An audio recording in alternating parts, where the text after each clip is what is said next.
Daniela Lima vazou ao vivo na Globo News o maior segredo e a maior fraqueza do ministro Alexandre de Moraes, o ponto fraco dele. Pois é, pessoal, estamos de volta aqui ao canal no frio de 14 graus de Curitiba, trazendo novidades quentíssimas para aquecer a todos nós. E eu espero que vocês tenham gostado das participações especiais do final de semana. Foi o Guilherme Kilter, o Jeffrey Chiquini, com vídeos no final de semana, e eu quero que você vá me contando aqui nos comentários o que você achou dos vídeos deles. E me diz se você quer ver eles de novo por aqui no canal e quais são os outros convidados que vocês gostariam de ver em vídeos por aqui. E no final desse vídeo eu vou falar do meu retiro espiritual que eu fiz no final de semana, mas vamos direto ao ponto, porque nesse nosso encontro com justiça eu quero te mostrar duas coisas. Primeiro, um vídeo da Daniela Lima expondo ao vivo na Globo News o maior segredo e a maior fraqueza do ministro Alexandre de Moraes. E eu podia parar por aí, né, que já é muita coisa para um vídeo. Mas, em segundo lugar, eu quero explicar para você o significado gigantesco de mais essa atrapalhada da Daniela Lima, que foi melhor do que, sei lá, 6 gigabytes de informações da Vaza Toga que ainda não vieram à tona. Vamos então direto para o vídeo e depois para a análise. Acompanhe aí comigo que vale a pena.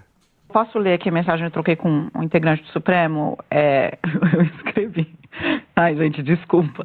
10h30 da manhã. A Zambelli fugiu, ministro. Você que informou? Aí, às 11h25, o ministro responde. Pois é, mas se tivesse preventiva, iam dizer que é ditadura. Aí eu falei, mas isso ela está dizendo de todo jeito, a deputada, né? Porque até aquele momento ela já estava, inclusive, falando, né? Mas só ela, né, respondeu. Enfim, se eu fosse relator, estava todo mundo preso. Mas Alexandre está muito emparedado pelos isentos da mídia, do mercado e do Congresso. Apanha demais. Posso ler aqui a mensagem que eu troquei com um integrante? Opa! Gente, isso aqui é extremamente interessante, hein?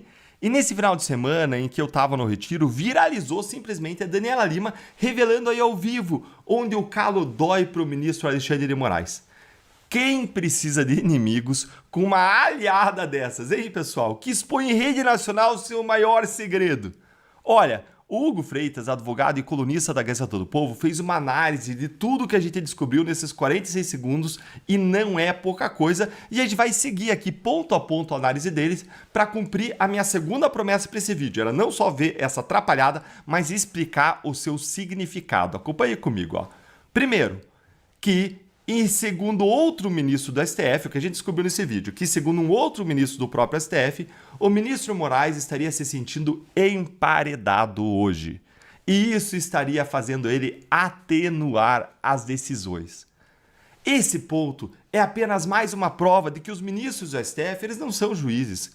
Eles são sim políticos de toga. Eles dão decisões políticas e não técnicas, de acordo com os ventos da política, de acordo com as conveniências do momento. Bom, até aí nenhuma novidade, né? Nada que a gente já não soubesse. Mas é sempre importante quando surgem mais e mais evidências disso. Porque quando as decisões são políticas, isso significa que nós, da direita, podemos lutar contra elas politicamente, dentro da política. E isso tem dado certo, porque Moraes está mesmo se sentindo emparedado. Vamos agora aqui para o próximo ponto, segundo, ó. Que os outros ministros do STF também estão ressentidos com esse emparedamento, porque desabafam xingando os responsáveis sarcasticamente de isentos. Que debochado, hein, esse ministro que falou com a Daniela Lima. Que debochado. Quem será que ele é, hein? Xingando os responsáveis aí de isentos. Normal, gente. Olha, se o Moraes ele pode ser emparedado, os demais também podem.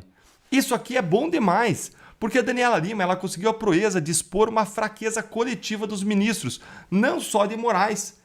Ela mostrou quais são os pontos de pressão deles, onde a gente precisa apertar para que o STF recue nos seus abusos e ilegalidades.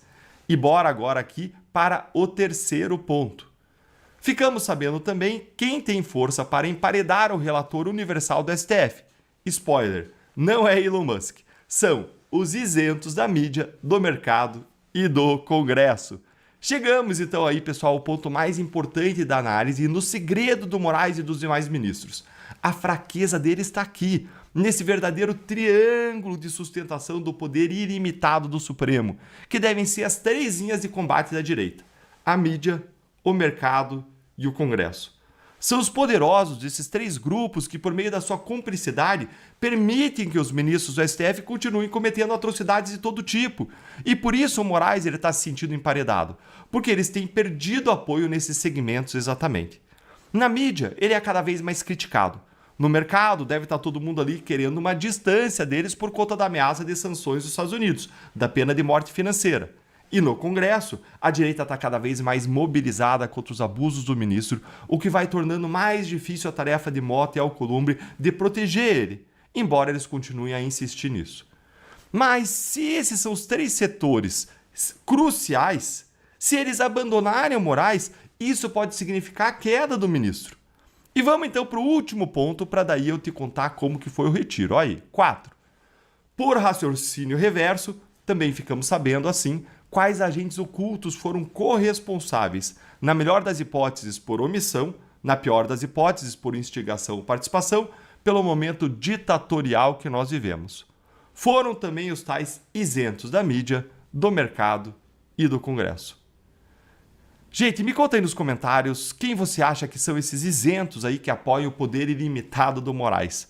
Olha, talvez tenha coincidentemente alguns aí que apareceram no vídeo aqui, num trechinho aqui, ó, quando eu coloquei aqui, ó. Talvez tenha aparecido alguns aí, ó. Depois você me conta, tá? Me conta aí nos comentários o que você acha, curte o conteúdo, se inscreve no canal, clica no sininho para você não perder nada por aqui. E como eu prometi, para fechar aqui com chave de ouro, o meu retiro desse final de semana foi bom demais, gente. Foi um retiro de silêncio. Jesus se retirava com frequência para um lugar solitário para orar, para meditar, para ouvir a voz de Deus. Se nós queremos imitar Jesus, essa é uma boa prática.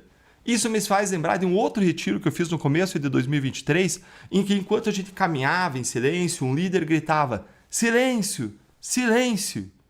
E você poderia se perguntar, como assim? Estava todo mundo quieto, por que ele estava gritando silêncio? É porque a gente, na nossa mente, a gente não para de falar, não é verdade? Se a gente quer conversar com Deus, a gente fica bancando, na verdade, aquele chato da conversa que não para de falar. A gente está orando e está falando, a gente não para um segundo para escutar. É importante falar, mas é importante escutar, lendo a Bíblia, meditando e silenciando diante de Deus. Eu aproveitei demais esse retiro para tomar também algumas decisões sobre as minhas rotinas e as minhas disciplinas. E isso eu vou contar para vocês ao longo da semana lá nos meus stories no Instagram. Então não deixa de acompanhar por lá também. Um grande abraço e até o próximo vídeo.